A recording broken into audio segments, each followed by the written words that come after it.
Muy buenos días, amigos, ¿cómo están? Me da muchísimo gusto saludarles a todos el día de hoy y bienvenidas a aquellas personas que nos visitan hoy por primera vez. De verdad que hoy es un excelente día para que tú estés con nosotros porque hoy estamos empezando una serie y nosotros llamamos serie a abordar un tema y desarrollarlo durante varias semanas. Estamos empezando una serie, sé que tú estás llegando al inicio de la película y es una película que va a tener 3 partes y nos encantaría que pudieses estar conectado con nosotros durante los próximos 3 domingos, pero si hoy estás con nosotros, mira, ya es un regalo para nosotros, así es que muchísimas gracias por estar acá el día de hoy y estamos arrancando una serie que se llama ¿Cómo no ser tu peor enemigo? ¿Cómo no llegar a ser, cómo no convertirte en tu peor enemigo? Y el nombre de esta serie, amigos, tiene implícita una afirmación. La afirmación es que tú puedes llegar a ser tu peor enemigo, que yo puedo ser mi peor enemigo. Que si a mí me dijeran, mírame, de este lado tengo a una persona con muchísimo poder, con muchísimo dinero y una persona con muchísima maldad, y de este otro lado tengo a mí mismo, ¿cuál de los dos te puede hacer más daño? Este. Y yo no sé si todos estamos en el mismo nivel de conciencia de eso. Yo creo que sí. Yo creo que tú sabes que tú puedes llegar a ser tu peor enemigo. Que no hay alguien que te pueda dañar más en la vida que tú mismo. Que no puede haber alguien que te pueda dañar más en la vida. Y sabes, muchas veces nosotros tenemos en nuestro lenguaje este tipo de cosas. Es que él me hizo tanto daño. Es que ella me hizo tanto daño. Y sí, hay personas que definitivamente nos hieren. Pero definitivamente y por mucho, quien realmente puede llegar a ser nuestro peor enemigo somos nosotros mismos. Solo que muchas veces como que estamos batallando con el tema de tener conciencia acerca de esto, pero es una realidad, ¿sabes? Y lo vemos, te digo, lo vemos de diferentes maneras. Tú lo sabes. Puede ser que en una etapa de tu vida te llegaste a convertir en tu peor enemigo. Puede ser que fue en un área de tu vida. Y no fue que te arruinaste tu vida por completo, pero sí hubo algo que te lastimó, que te hirió, y que tú mismo te heriste o que heriste a personas que estaban alrededor de ti, que al final del día terminaste haciéndote daño de alguna manera. Mírame, yo creo que todos podemos recordar eso. Yo puedo recordar en un tiempo en mi preparatoria, en el tiempo de preparatoria, en donde yo estaba convirtiéndome en mi peor enemigo y definitivamente lo fui durante un tiempo. De hecho, reprobé 8 materias. No pude reprobar más porque no habían más. Y reprobé 8 materias y yo estaba siendo mi peor enemigo en ese momento. O sea, pero si alguien aquí, o sea, si hay algún chavo acá, ¿verdad?, que está escuchando esto, yo sé que te sientes bien con lo que estoy diciendo. O sea, reprobé 8 materias y me estaba convirtiendo definitivamente en mi peor enemigo y lo estaba haciendo y lo fui en ese tiempo. Estuve a punto de perder la posibilidad de graduarme. No quiero contarte más acerca de eso. De hecho, luego continué en la universidad. Y en la universidad como que yo me fui llevando esa racha hacia allá. Y me llevé la racha y en la universidad, pues, amigos, fiestas, excesos, en fin, una cosa, la otra, relaciones, lo que sea. Y también para abajo iba una escalera en espiral hacia abajo, hacia abajo, hacia abajo, hacia abajo. Recuerdo una oportunidad que mi mamá llegó a mi habitación, abrió la puerta y me dijo estas dulces palabras: Roberto, me arrepiento de haberlo parido. Hijo, y cuando eres hijo único eso duele más, quiero decirte.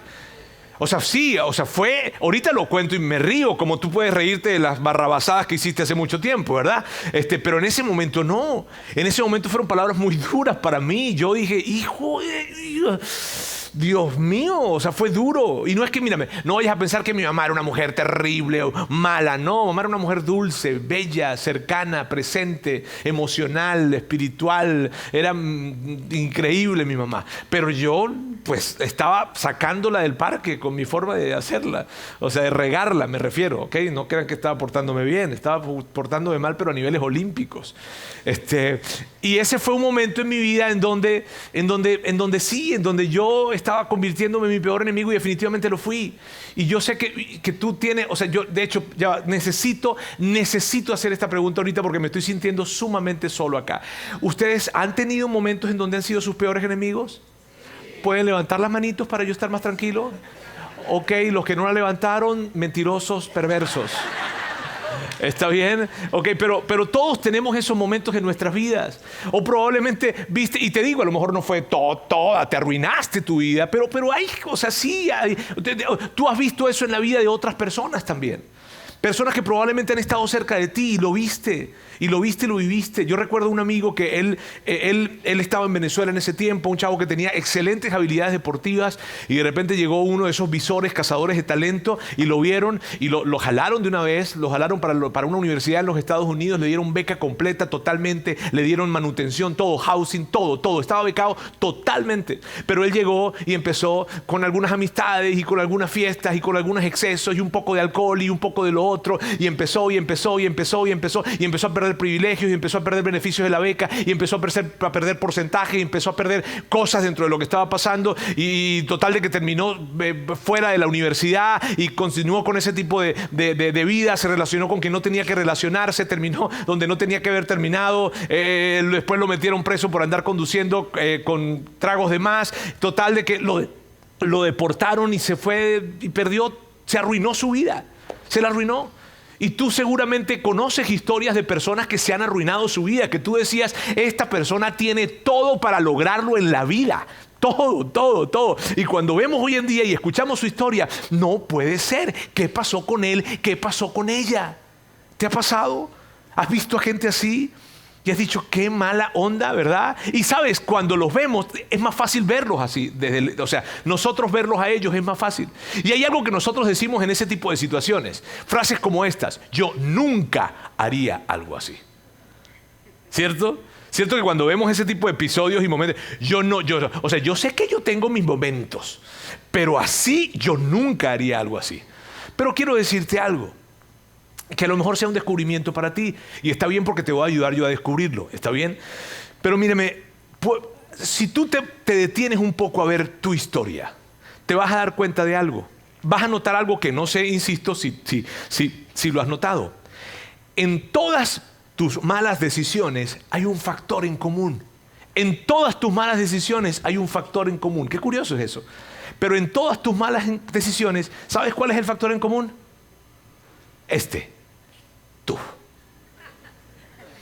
Tú eres tu factor en común. En todas las malas decisiones que tú has tomado, tú has estado presente. ¿Sabes qué es increíble? Que yo hablo, por el oficio que nosotros hacemos, hablamos con mucha gente. Y es increíble porque cuando yo hablo con personas contándome sus historias, siempre es alguien más. Fue papá, fue mamá, fue él, fue ella, fueron ellos. No. No inventes, no invento. Tenemos que reconocerlo. En todas nuestras malas decisiones, los que siempre hemos estado presentes somos nosotros. Qué casualidad, ¿verdad, chicos? Entonces, tenemos que reaccionar ante esto y darnos cuenta que no tiene que ver con alguien allá afuera, sino que tiene que ver con nosotros. Por lo tanto, nosotros tenemos ese potencial de convertirnos en nuestros peores enemigos. Y el asunto con el tema de las decisiones, amigos, es lo siguiente, y que tenemos que tenerlo tan presente. Mírame, una sola mala decisión es el primer paso para convertirte en tu peor enemigo. Esto no sucede de la noche a la mañana. O sea, tú no te levantaste, y permíteme decirte, es el primer paso, no es el último paso, pero es el primer paso. ¿Ok? O sea, tú no te levantaste de la noche a la mañana y dijiste, ¡pum!, soy mi peor enemigo. ¡Pum!, la regué por completo.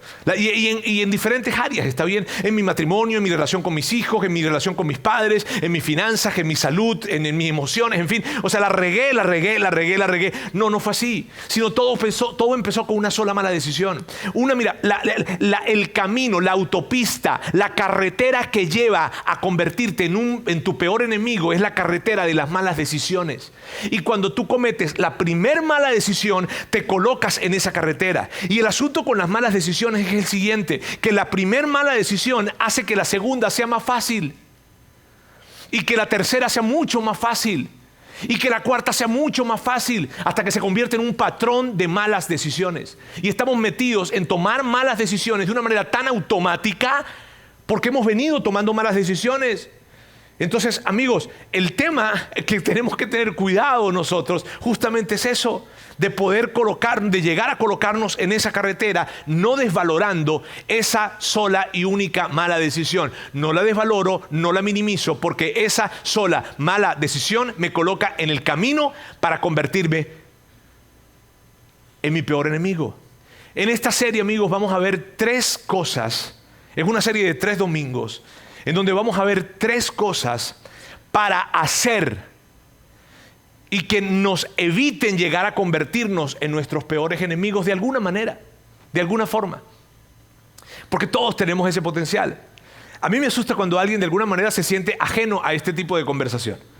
Porque mira, puede que tú no creas en Dios, puede que tú seas un seguidor de Jesús o no lo seas, y está bien, porque lo que vamos a hablar acá no tiene que ver con un tema de religión como tal, sino que te vas a poder identificar y vas a poder tomar estos principios y aplicarlos. Y la palabra clave para esto es hacer. Vamos a ver 3 cosas para hacerlas. Jesús hablaba de la importancia de hacer.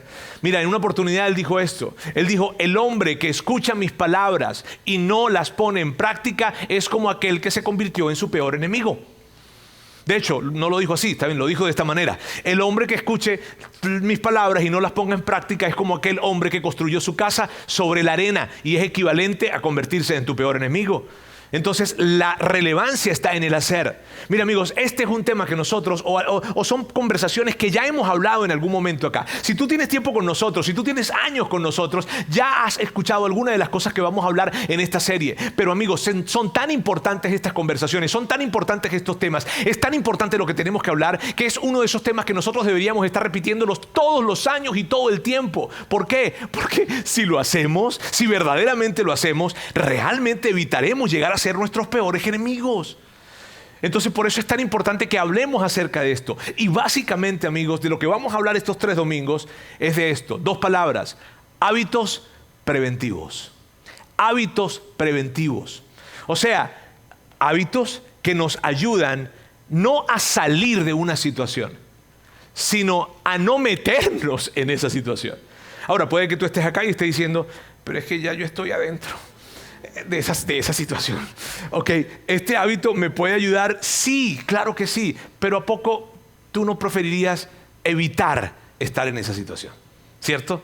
O sea, y esa es la idea. Son hábitos preventivos. Vamos a ver 3. Cada uno de estos hábitos va a llevar consigo un compromiso. Al final del mensaje de hoy, tú vas a llevarte un compromiso. Pero yo voy a entrar de una vez con ese primer hábito, y ese primer hábito es el siguiente: préstale atención a la atención. Presta atención a la atención. ¿Y a qué me refiero con esto? ¿A qué me refiero con préstale atención a la atención? A lo siguiente. Mírame, cada vez, o no cada vez, pero cuando tú has tenido una opción, o sea, estás viendo una opción enfrente de ti, una invitación, un mensaje, una relación, alguien a quien acercarte, un grupo de personas de quienes rodearte, un negocio que vas a hacer, una inversión en la que te vas a meter, una forma de manejar tus finanzas dentro del negocio que tú estás, o a lo mejor algo que vas a ver en internet. O sea, cada vez que estás teniendo eso allí, o cada vez no, en algunos momentos que estás teniendo ese tipo de situaciones y de repente algo se presenta dentro de ti. Y se presenta como una duda, se presenta como un freno, se presenta como un no sé qué sé yo, se presenta como hay algo allí y tú sabes de lo que estoy hablando. Y entonces empiezas como que... Y esa tensión, ¿sabes de lo que estoy hablando? ¿Te ha pasado? Que has estado a punto de comprarlo, que has estado a punto de acercarte, que has estado a punto de enviar el mensaje, que has estado a punto de ir a ese sitio, que has estado a punto, pero tú... Sí. Y lo sientes aquí, lo sientes así, acá. A esa tensión me refiero. Préstale atención a esa tensión. Préstale atención. Y por favor, no hagas esto. No hagas esto. No comiences a venderte la idea. No te la vendas, porque somos unos vendedores, pero bárbaros. O sea, somos unos increíbles vendedores.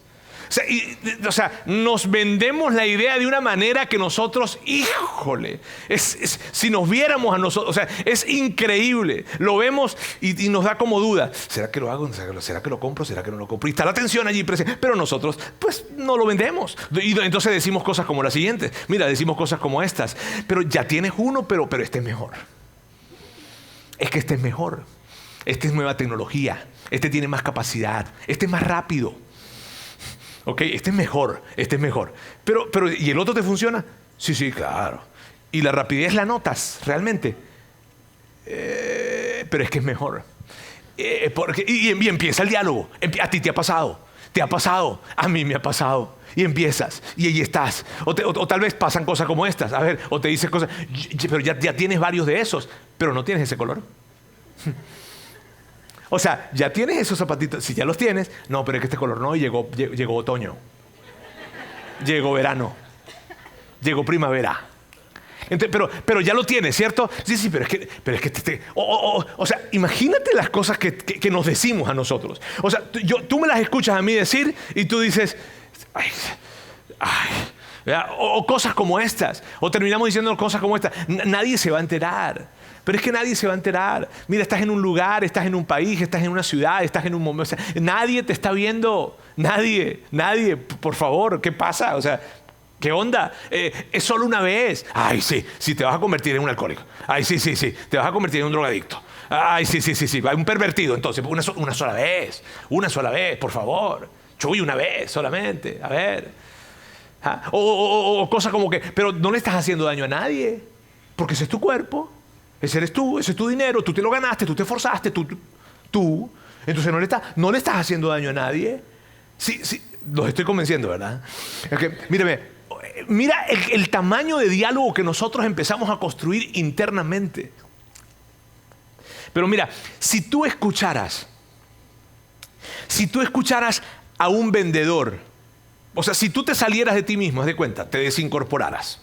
Okay.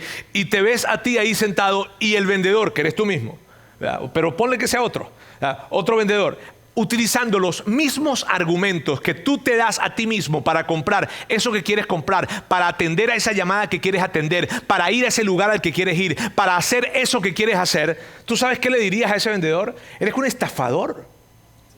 Sí, claro, eres un estafador.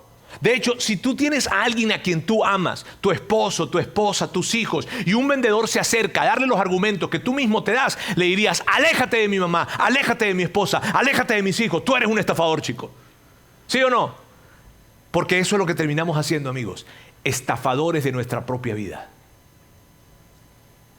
Y no nos damos cuenta de esto. Entonces, de nuevo, préstale atención a la atención. Préstale atención a esa atención. Y por favor, haz lo siguiente, que es tan importante. Mira bien, tan pronto comiences a justificarte, haz una pausa. Tan pronto. Mira, cuando tú sientas que ante una decisión, ante una invitación, ante un sitio a donde ir, ante un mensaje que escribir, ante una conversación, ante algo que tú quieras hacer, algún comportamiento, alguna actitud, o sea, cuando tú empieces a justificarte, es que yo debo hacer, es que yo tengo que, cuando tú empieces a justificarte, haz una pausa. ¿Por qué? Porque el empezar a justificarte es una señal de que hay algo que no está del todo bien. Es una señal. Mírame, cada vez que yo me encuentro en una situación en la que me estoy justificando a mí mismo, yo digo, híjole, yo no me doy más de 3 segundos para justificarme. Si yo paso más de 3 segundos justificándome en algo, ¿por qué les digo eso? Por lo siguiente, porque rara vez tenemos que convencernos a nosotros mismos de que una buena idea es buena. O sea, tú no te paras enfrente de un plato de quinoa y dices, ¿me la como o no me la como? Esto me caerá bien. Esto será bueno para mi salud. ¿Realmente debería comerme esta quinoa? Al lado tienen los chicharrones de la Ramos, pero dice, yo creo que esto es proteína. Esto es keto.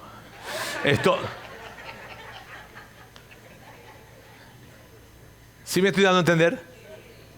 Tú no te justificas para ir a un gimnasio, para hacer ejercicio. O sea, no, es que ¿por qué? Porque no, es que yo no debería hacer ejercicio. me cae mal.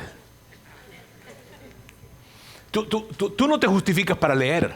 A lo mejor no lo estás haciendo, pero tú no necesitas razones para leer. No necesitas razones para comer saludablemente. No necesitas razones para ejercitarte. No necesitas razones para tratar bien a tu esposo. ¿Será que le digo a mi esposo que lo amo? ¿Y si se la cree? O sea, no necesitamos razones para hacer las cosas buenas. Donde nos estamos justificando, aguas. Porque cuando empezamos a justificarnos, aguas, porque ahí es donde hay algo que hay que prestar atención.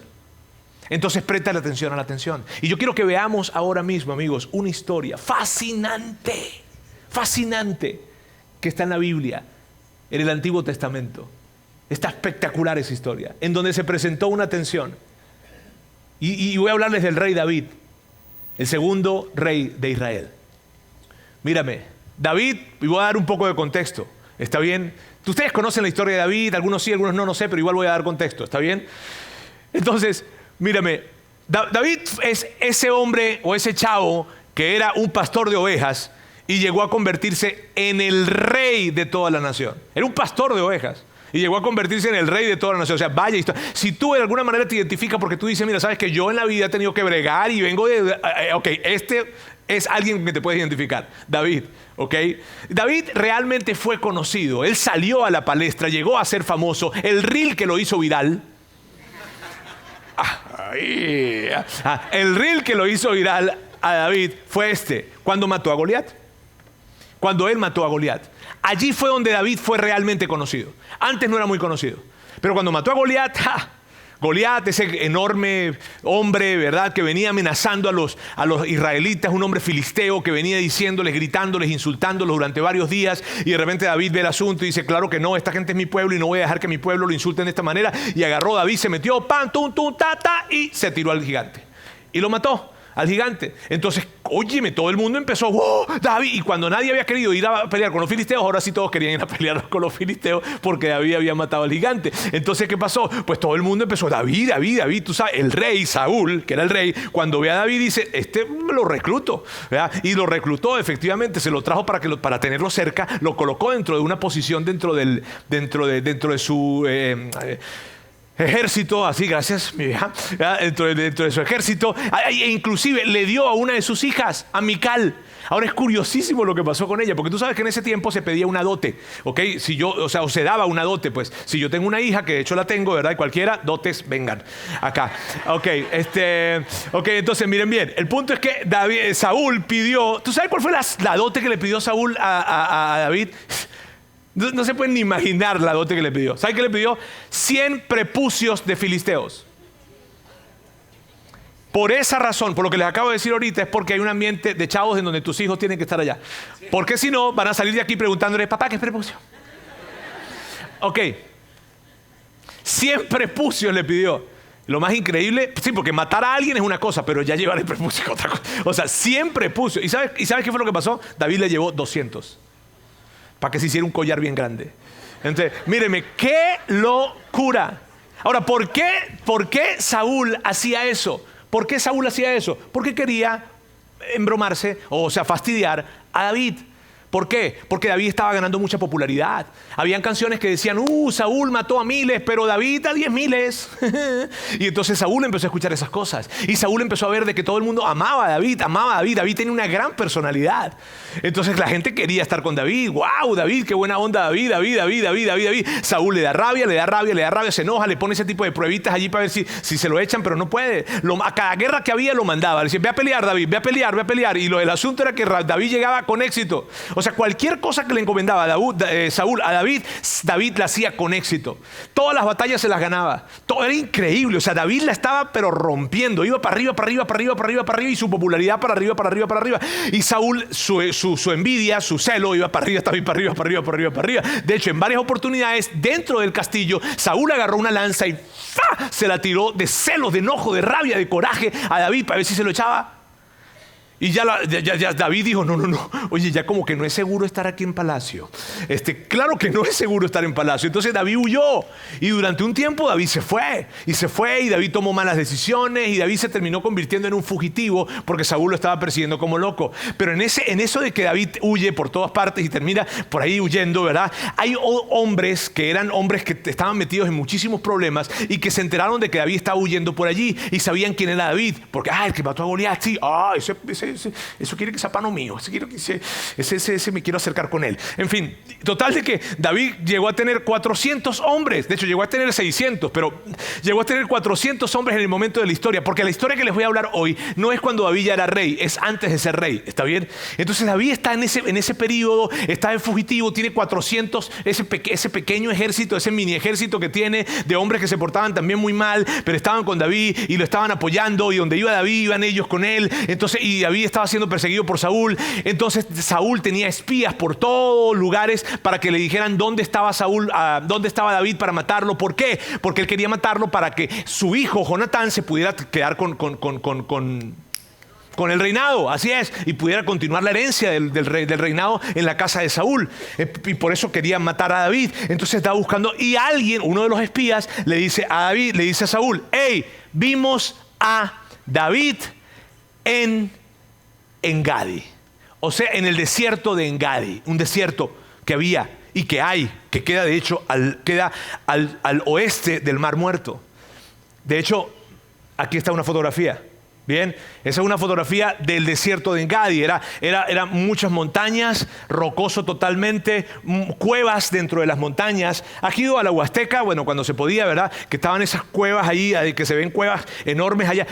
Ese tipo de cuevas había en ese desierto. Si tú quieres ir allá, puedes ir, por supuesto. Te digo que al oeste del Mar Muerto. Y ese fue el desierto en donde estaba David escondido con sus hombres. Saúl se entera de que David está allá y dice, así es la cosa, vámonos. Y de inmediato dijo, lo voy a perseguir. Está en el desierto de Engadi y para allá me voy. Y se fue con sus hombres. Y mira lo que la historia nos dice. Fíjate bien lo que nos dice la historia. Nos dice, entonces Saúl tomó consigo 3,000 hombres escogidos de toda Israel y se fue por los peñascos de las cabras en busca de David y de sus hombres. Ahora mira esto. ¿Cuántos hombres le dije que tenía David? 400. Y este vato se va con 3,000. O sea, tú puedes hacer muchas inferencias acá. Una de ellas es esta. Saúl quería exterminar, o sea que no hubiese posibilidad para David. Y la otra es esta: Saúl sabía quién era David y sabía que con 400 hombres o con 500 no se lo iba a echar, que David era un gran guerrero. ¿Sí viste? Y entonces prepara a todos estos 3,000 hombres y se van en una caravana increíble para allá, para el desierto de Engadi. Estaba llevando mucho más hombres de los que realmente necesitaba. Pero él dijo, no lo puedo perder este asunto. Y se va para allá. Ahorita vamos a ver algo muy interesante. ¿Está bien? Porque llegan a un lugar que era como un corral de ovejas. Y allí, en esa zona, sucede algo. Que los que conocen la historia, pues ya la conocen, ¿verdad? Pero vamos a recordarla. Bien, vamos a verlo acá. Dice así. Por el camino llegó a un corral de ovejas y como había una cueva en el lugar, entró allí para hacer sus necesidades. O sea, esta es la única referencia que hay en la Biblia de ir al baño, quiero decirles. Para que entiendan, pues. ¿Está bien? ¿Ok? Y si acaso están pensando, número 1, número 2. ¿Está bien? Ahora, imagínate el asunto. O sea, imagínate el asunto. 3,000 hombres en una caravana. 3,000. Y de repente Saúl, no sé, le cayeron mal los frijoles, no sé, en fin, agarre y... Parada técnica. Todo el mundo se para porque el rey tiene que ir al baño. Y hay una cuevita que está allí. Y dice, nada, porque el rey tenía que guardar su decoro. ¿Está bien? Las demás personas podían hacer donde quisieran, pero el rey no. Era el rey. Entonces el rey se mete en la cueva. Y el rey va a la cueva. Ahí a sus necesidades. Va a la cueva. Ahora, cuando el rey entra, mira, sucede algo que tú no te lo puedes creer. O sea, tú lees eso y tú dices, no puede ser, no. Me están bromeando esta gente, lo inventaron. O sea, no puede ser. Mira lo que dice que sucedió. Fíjate, David estaba escondido en el fondo de la cueva con sus hombres. de todas las cuevas del mundo donde se pudo meter Saúl a ir al baño, ¿verdad? Se mete en la cueva donde está David. No lo puedo creer. Y claro, David está en el fondo, acá atrás. Y yo sé que no me veo mucho porque era así, él no se veía. David y sus hombres estaban allí. Y de repente ven a entrar a Saúl. Claro, cuando ven a entrar a Saúl, ¿qué pueden pensar ellos? Hijo, le dijeron, órale, no, nos descubrió. Pero cuando ven que viene y que va solo y que de repente se empieza a quitar los calzones, no sé, no sé, pues se quita la túnica porque se quitó. Bueno, aquí vamos a poner, esta es la realidad, ¿está bien? Por favor, somos adultos todos aquí, por favor. Okay. Entonces, el punto es que llega, el hombre se quita su túnica, en fin, lo que sea, y está ahí en sus necesidades. Ellos se dan cuenta del asunto y dicen, no puede ser. ¿Qué pudo haber pensado David? David dijo, aquí lo tengo. Lo tengo en bandeja de plata. Dios me lo puso, pero Dios, gracias. Qué oportunidad la que me acabas de dar. Aquí y todos los hombres de David allí súper emocionados porque dicen, aquí mismo fue, cuello, papá. Aquí vamos a hacer una canción, de hecho, no sé, pero claro, lo tienes ahí enfrente. ¿Qué pudo haber pensado David? Pero mira lo que sucede. Y estos dijeron, en verdad hoy se cumple la promesa que te hizo el Señor cuando te dijo, yo pondré a tu enemigo en tus manos para que hagas con él lo que mejor te parezca. Mírame bien, estos son los hombres de David diciéndole a David eso, ¿ok? Porque cuántas veces David probablemente huyendo, esos 400 hombres estaban cansados, esos 400 hombres no querían seguir, estaban ya fastidiados, estaban diciendo, oye, ya no podemos seguir huyendo, de verdad David, ya basta, de verdad estamos cansados. Y cuántas veces David no le habrá dicho, miren amigos, Dios me dijo esto. Dios me dijo a mí que Él me iba a colocar a mi enemigo ahí enfrente para que yo hiciera con él lo que mejor me pareciera. ¿Cuántas veces probablemente en las noches en medio de una fogata David les dijo a esos hombres eso? Y ahí están ellos recordándole, David, lo que tú nos dijiste, aquí está. Dios te lo cumplió. Aquí lo tienes enfrente. Y David los está escuchando y está en medio de la situación. Entonces David saca un cuchillo. Saca su cuchillo. ¿Ok? Y David se levanta. Y mira lo que dice. El relato dice que David se levantó sin hacer ruido, porque va a ir poco a poco, para allá, para acabar con el compadre, ¿verdad? Entonces cuando está acercándose allá, mírame, entre más se acercaba David, más tensión sentía. Esa tensión a la que tenemos que prestar atención. Entre más David se acercaba, y lo sabemos por algo que vamos a leer dentro de un momento, pero entre más se acercaba David con su cuchillo hacia donde estaba el rey Saúl, más tensión sentía. Y yo me imagino el diálogo interno que probablemente David tuvo que haber tenido. ¿Qué voy a hacer? ¿Qué estoy a punto de hacer? Estoy a punto de matar al rey.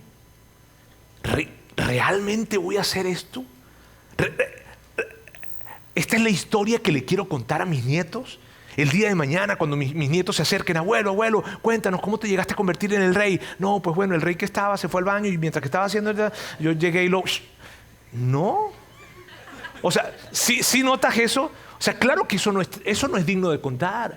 Porque alguien está esperando que ese rey haya actuado con valentía, con coraje. Pero aquí no. Y David está en medio de ese diálogo interno diciendo, ¿qué estoy a punto de hacer? ¿Lo mato? ¿Será que de verdad lo voy a matar? ¿De verdad voy a hacer esto? ¿De verdad? Y entonces David fue capaz de detenerse, amigos. Fue capaz de detenerse. Y mira lo que dice el texto. Pero comenzó a remorderle la conciencia. Porque David estaba yendo a matarlo. Pero la conciencia le remordió. La tensión se presentó. ¿Lo hago o no lo hago?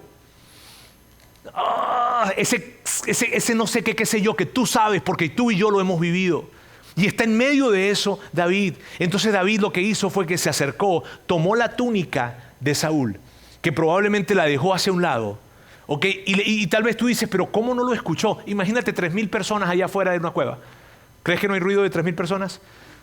No escuchó a David cuando va con mucho cuidado, le corta la túnica, le quita un pedazo de la túnica allí.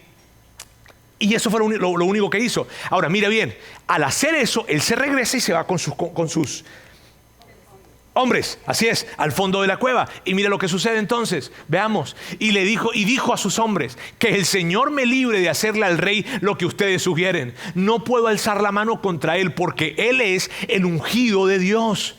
Entonces, yo me imagino los hombres que están ahí. A ver, David, a ver. Hace un momentico te lo querías echar y ahora es el ungido de Dios. O sea, si tú no te lo echas, nosotros lo echamos. Pero esta oportunidad no la vamos a perder. ¿Sabes qué, David? Nosotros no queremos seguir huyendo. Este es el momento para acabar con toda la desgracia que tenemos, huyendo por todas partes, metiéndonos en cuevas, haciendo lo que sea para que este tipo no nos mate. No, aquí no lo vamos a echar. Y entonces David está tratando de convencerlos. De hecho, mira lo que dice el texto. Dice, de este modo David contuvo a sus hombres y no les permitió que atacaran a Saúl. Yo me imagino la escena. Este hombre por allá haciendo de las suyas. Y aquí David con los hombres, no vaya, no. Imagínate la escena. Entonces Saúl sale de la cueva, pero Saúl ni se enteró de lo que estaba pasando. Saúl ni se enteró de que ahí estaba, nada. Y el punto, amigos, es el siguiente. David estuvo muy cerca de matar al rey Saúl de la manera más deshonrosa que había. David estuvo muy cerca de convertirse en su peor enemigo en ese momento. Eso fue lo que estuvo pasando. Estuvo literal a centímetros de haberse convertido en su peor enemigo. Y yo quiero hacerte una pregunta. ¿Será que tú hoy también estás cerca de algo? ¿Tú también estás cerca de algo hoy? ¿De una relación? ¿De una actitud en casa? ¿De un grupo de amigos a los que no deberías acercarte? ¿De una forma de hacer negocios? ¿De ese negocio en específico que estás a punto de hacer y que sabes y que tienes esa tensión presente? ¿Tú estás en este momento cerca de algo como David estuvo de Saúl? ¿O de hacerle eso a Saúl? Y si tú estás en ese momento, y puede que estés en este momento en eso, y está rondándote la idea, lo hago, no lo hago, lo hago, no lo hago, lo hago, no lo hago, me meto, no me meto, lo veo, no lo veo, me acerco, no me acerco, y estás en ese momento, yo quiero pedirte que por favor, hagas esto.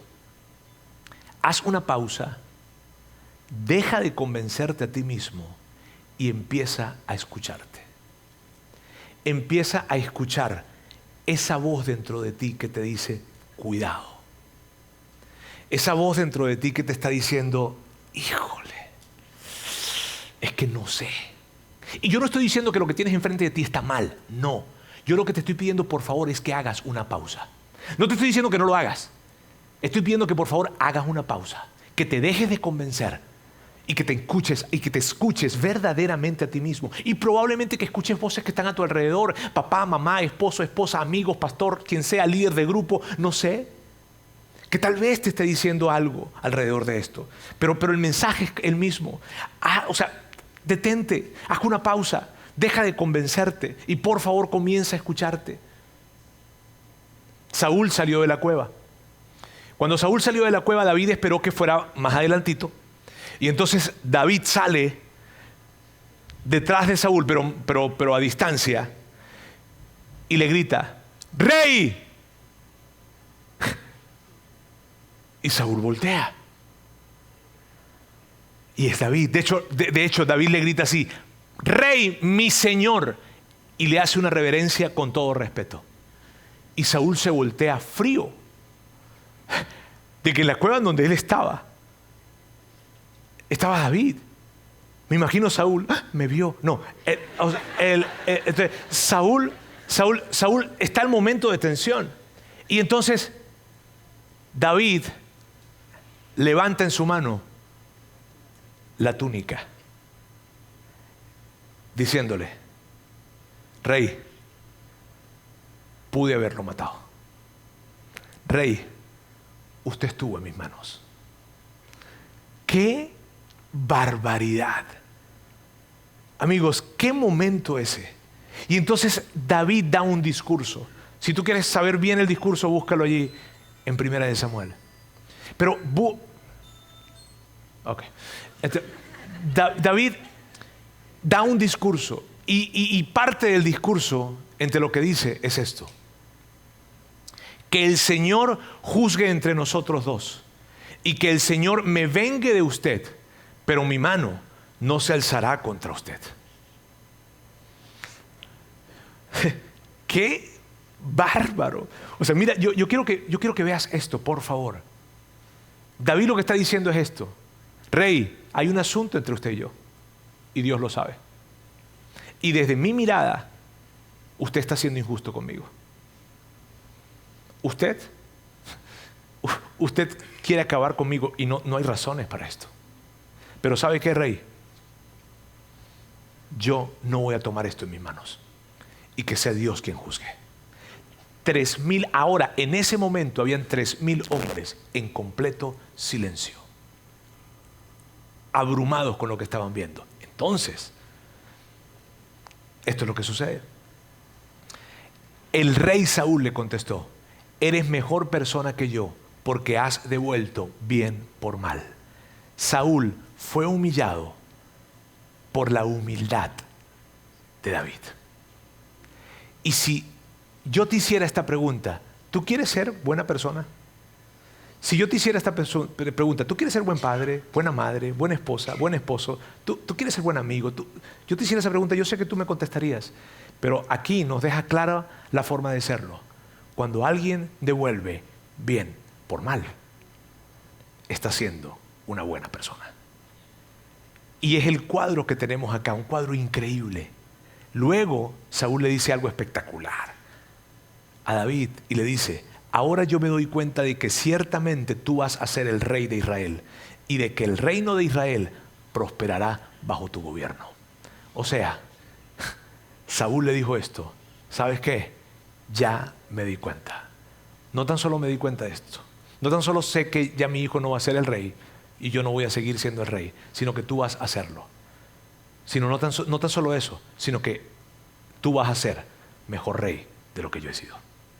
¿Por qué? ¿Porque eres muy hábil? No, porque tu carácter me lo acaba de demostrar. ¡Qué increíble! David prestó atención a la atención.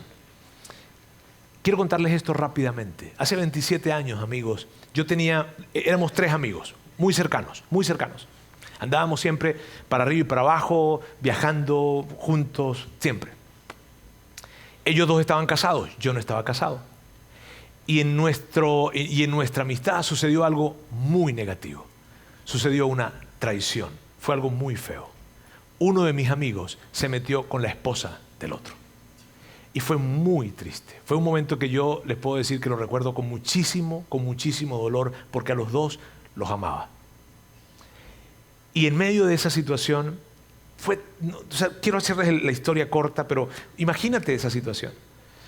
Uno totalmente herido, otro totalmente sintiéndose culpable, era un desastre, este me decía no merezco vivir, el otro decía lo voy a matar, y era una cosa horrible. Entonces pasaron varios días, pasaron como 3, 4 días, y entonces el amigo que fue traicionado me dijo: Roberto, yo quiero verlo, yo tengo que verlo. ¿Pero para qué lo tengo que ver? Híjole. Y yo agarro y hablo con el otro y digo: ¿sabes qué? Te quieren ver. Y yo: ¿pero para qué? Entonces te quieren ver.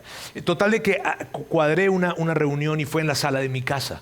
En ese tiempo yo vivía allá, en esa ciudad, estaba solo, vivía solo. Entonces llego, busco al que había el que había sido el traidor, y lo llevo a la casa, le digo: espérate aquí, ya vengo, y voy a buscar al otro. Y cuando voy a buscar al otro lo veo, andaba con las manos temblando, y yo le digo: ¿qué vas a hacer? Y no sé qué voy a hacer, lo quiero matar. Y andaba pero yo me veía si tenía un arma o algo, y yo estaba, imagínate, yo estaba en una situación muy complicada. Llegamos a la casa, yo le decía: piensa bien lo que vamos a hacer, ¿quieres que oremos? No quiero. Sí, fue una cosa horrible. Entonces cuando estamos entrando, yo abro la puerta y esto fue lo que pasó. Mi amigo entró, vio a la cara a mi otro amigo, el traidor, y lo vio y le dijo esto: te perdono. No sé por qué me hiciste lo que me hiciste, pero te perdono. No podremos ser nunca más los amigos que fuimos, pero te perdono porque te amo. Cuando dijo eso, mi otro amigo empezó a llorar como un niño. Llorar. Que por cierto, mi otro amigo hubiese acabado al otro. Me refiero en términos de fuerza y esto. Y yo veo eso y yo empecé a llorar como un niño. Y el otro lloraba también. Se acercó, le dio un abrazo. Amigos, eso es algo que quedó en mi memoria para siempre. Pero ¿por qué te cuento esto? Porque ambos experimentaron una tensión a la que tenían que prestarle atención. Mi amigo, el traicionado, experimentó la tensión de ¿qué hago? ¿Lo acabo? ¿Lo golpeo? ¿Le hago daño? ¿O no? Y el otro también tenía una tensión, pero una tensión que la tenía antes, la tuvo antes. Cuando empezó el coqueteo, cuando empezó el flirteo, ¿me meto o no me meto? ¿Me acerco o no me acerco? Solo que este no le prestó atención a la tensión, sino que se fue. Y este arruinó su vida, arruinó su matrimonio y arruinó su vida en ese tiempo. El otro amigo restauró su casa y hoy en día su historia es otra. Ahora, ¿por qué les cuento esto, amigos? Porque otra vez, ¿qué tensión estamos pudiendo tener o vamos a llegar a tener el día de mañana? Por favor, hagámonos esta pregunta. Hay una tensión, hazte esta pregunta. ¿Hay una tensión en este momento que merece tu atención? ¿Hay una tensión que merece tu atención ahora? Sé sincero, sé sincera, contigo, adentro. Hay una tensión, no estoy diciendo que lo que estás a punto de hacer esté bien o mal, no. Simplemente si hay una tensión. Simplemente si hay. Y si hay una tensión con una amistad, en tus finanzas, en tu salud, en tu matrimonio, en la forma como estás llevando tu casa, en la forma como estás manejando los negocios. O sea, si hay una tensión que está presente allí, por favor, préstale atención y comprométete a hacer esto. Este es el compromiso que quiero que te lleves. Voy a hacer una pausa hasta identificar la causa. ¿Por qué? ¿O qué significa eso? Que voy a explorar en lugar de ignorar mi conciencia. Sabes que muchas veces lo que hacemos es que callamos nuestra conciencia. Es que decimos, ya no quiero escuchar más. Y entonces me pongo a hacer otra cosa o trato de, tú sabes, de silenciar. No. Mi invitación para ti el día de hoy es que te comprometas ¿a qué? A hacer una pausa hasta que identifiques la causa. ¿La causa de qué? De esa tensión que estás sintiendo. ¿Por qué estoy sintiendo esta tensión cuando me acerco a ella, a él, a ellos? Cuando quiero agarrar esa invitación, cuando quiero comprar esto, cuando quiero meterme en ese negocio, cuando quiero ir a ese lugar. ¿Por qué estoy sintiendo esta tensión? Entonces, haz una pausa hasta identificar la causa y luego toma la decisión. ¿Vale? Ese es el compromiso de hoy. Y ese es el hábito que hoy quería entregarles. Dios, quiero darte muchísimas gracias el día de hoy porque nos permites, híjole, tú quieres para nosotros que nosotros no nos convirtamos en nuestros peores enemigos, sino que podamos caminar para esa vida plena que tú tienes con nosotros. Eso es lo que tú quieres. Dios, ayúdanos a recorrer ese camino. Ayúdanos a recorrer el camino del bien. Ayúdanos a recorrer el camino, Dios, no quiere decir el perfecto, porque nos vamos a equivocar, pero al menos vamos a estar tan atentos y cada vez que haya una tensión que se esté presentando, le prestaremos atención y buscaremos identificar la causa para tomar decisiones sabias y no llegar a convertirnos en nuestros peores enemigos y dañar a la gente que más amamos, arruinar nuestras vidas, nuestros matrimonios, nuestras finanzas, nuestra salud, nuestras amistades. Dios, ayúdanos para poder verdaderamente ser esa persona que tú quieres que nosotros seamos. En el nombre de Jesús. Amén.